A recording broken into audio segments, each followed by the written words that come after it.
వేదనకర పరిస్థితుల్లో ఉన్నావా? నీ స్థితిగతులు నిన్ను ఇబ్బంది పెడుతున్నాయా? నీ పరిస్థితుల్లో నువ్వు పైకి రాలేకపోతున్న బాధ నిన్ను వెంటాడుతుందా? నువ్వు ఆశించి పొందలేకపోయావని, నువ్వు అనుకున్నది సాధించలేకపోయావని, ఒక విధమైన బాధ నీలో ఉన్నట్లయితే, ఒక బాకాలోయలో వెళ్తున్నట్టుగా ఉంది నీ బ్రతుకు. నీకు తప్పనిసరిగా విడుదల కావాలి.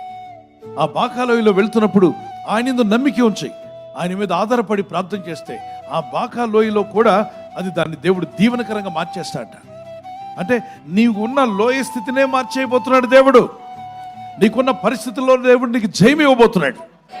అయితే ఈ శ్రమలో నేనేం చేయాలి? భయపడవద్దు. ప్రభు వైపు చూడు. విశ్వాసమునకు కర్తయు దాన్ని కొనసాగించువాడైన యేసు వైపు చూచుచు నీ ముందుంచబడిన పందెంలో ఓపికగా పరిగెత్తు. అది లోయ అయినా, అది ఎత్తైనా, అది ఏ ప్రాంతమైనా, ఆ పరిస్థితులు బాలేకపోయినా, అడ్డు ఆటంకాలు నీకు అనిపిస్తున్నా ముందుకు సాగిపో.